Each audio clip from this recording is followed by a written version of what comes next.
Hello guys, welcome back to my channel. आम्ही आज जात आहे वाडी रत्नागिरी येथे असलेल्या ज्योतिबाच्या दर्शनासाठी।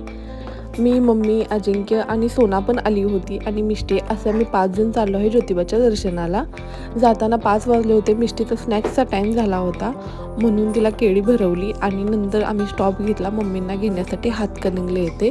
वर्किंग डे होता, सो मम्मी ऑफिसला गेल्या होत्या। ऑफिसचं काम झाल्यानंतर आम्ही मम्मींना घेतलं। त्यानंतर डिनरला लेट होईल म्हणून आम्ही थोडंसं काहीतरी स्नॅक्समध्ये खायचं आणि चहा पण घ्यायचा म्हणून एक स्टॉप घेतला। अवंती वडा आहे, तो खूप म्हणजे तिथला फेमस आहे, छान होता वडा। तिथे वडा खाल्ला आणि चहा घेतला आणि तिथून पुढे निघालो। डोंगरावरती पोहोचल्यानंतर कोल्हापूर सिटी अशी छान मस्त दिसत होती। नुकताच पाऊस पडून गेल्यामुळे वातावरण पण खूप छान झालं होतं, एकदम थंडगार होतं।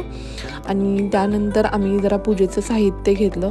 जेव्हा पूजेचं मी साहित्य घेतलं आता ते ओढायला मिळणार म्हणून मिष्टी पटकन माझ्याकडे आली, काहीतरी हिच्या हातात आहे, आता आपल्याला घ्यायला मिळतं मम्माकडून म्हणून। त्यानंतर आम्ही दर्शनासाठी पुढे गेलो। रात्री दर्शनाला गेल्याचा एक फायदा होतो की डायरेक्ट दर्शन गाभाऱ्यातलं मिळतं, काहीही म्हणजे असं गर्दी नसते, खूप छान दर्शन होतं।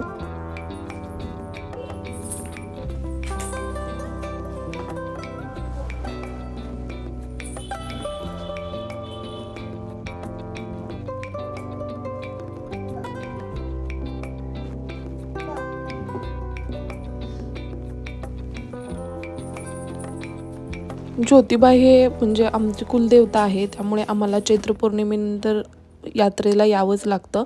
पण मिष्टी खूप लहान आहे, त्यावेळेस गर्दीमध्ये येता येणार नाही म्हणून आज प्रकट दिन आहे ज्योतिबाचा, म्हणून आम्ही हा प्लॅन केला होता। त्यानंतर ज्योतिबाचं दर्शन हे तेव्हाच पूर्ण होतं जेव्हा तुम्ही यमाई देवीचं दर्शन घेता, त्याच्यामागे अशी एक कथा आहे। आणि मग आम्ही गेलो यमाई देवीच्या दर्शनाला, जी ज्योतिबाच्या डोंगराच्या पायथ्याशी आहे। देवीला पिठामिठाचा मान आहे आणि ओटीचा, मग ते घेतलं आणि छान आपले जे कुळाचार आहेत म्हणजे आमचे कुळाचार आहेत ते मम्मींना विचारून मी ते करून घेतलं। छान परड्या वगैरे भरल्या, देवीचं दर्शन घेतलं आणि आम्ही तिथून निघालो।